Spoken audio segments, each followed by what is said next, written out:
Hello, and thank you for choosing to listen to an audio recording by Karla Downing. You can find this audio as well as other related materials on Karla's website, changemyrelationship.com.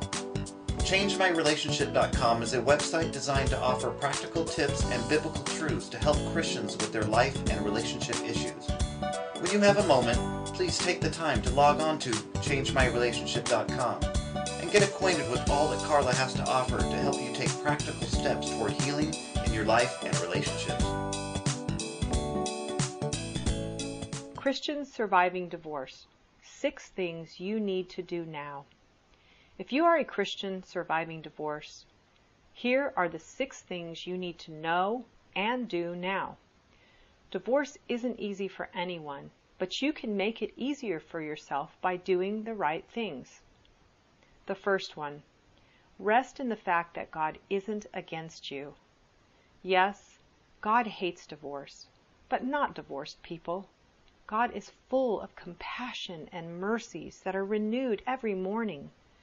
Divorce is not the unpardonable sin. It is forgivable. The teaching in the church is sometimes rigid and harsh when it comes to divorce. People often apply the law rather than grace. The truth is that we are all sinners, and sin affects our marriages, sometimes beyond repair. Be willing to be accountable for your part in the marriage failure, and then accept God's full forgiveness and forgive yourself. 2. Allow yourself to go through the grief process.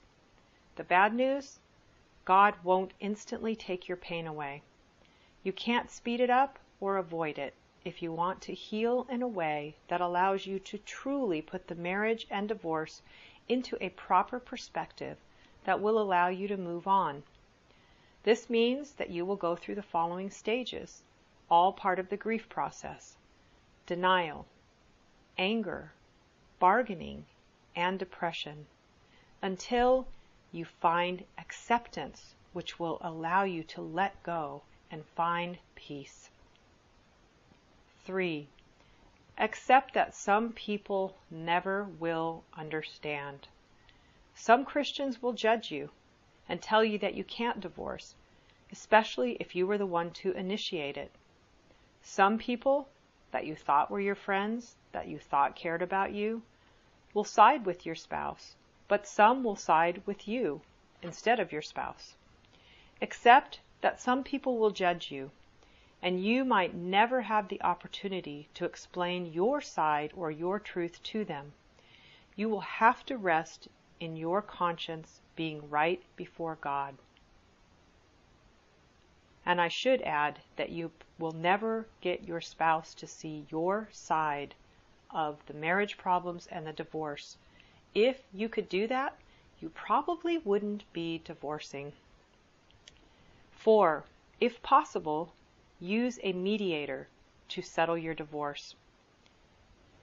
The human tendency in divorce is to be self-centered and vindictive, as we saw with early Christians in James 4:1-2.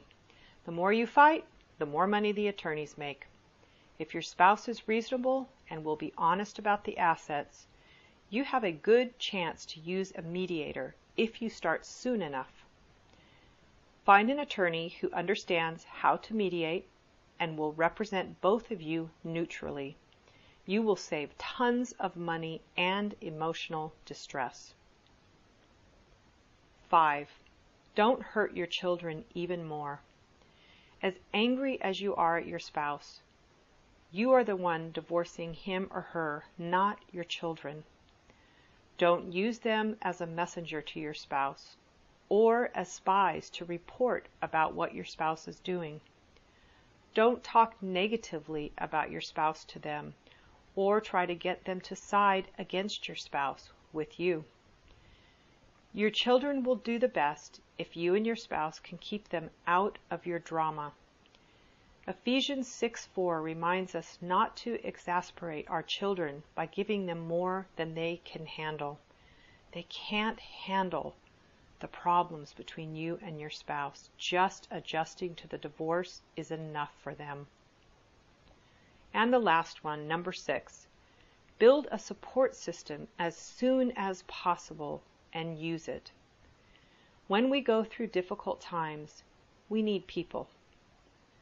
When you are experiencing the loss of a relationship and all that goes with it, you desperately need support. Consider going to a counselor, joining a support group like divorce recovery, and connecting with supportive family members and friends. Find that church near you that has that divorce recovery. Ecclesiastes 4:10 tells us that two are better than one, because if one falls down, his friend can pick him up. You are definitely going to need someone to pick you up many times during this divorce process.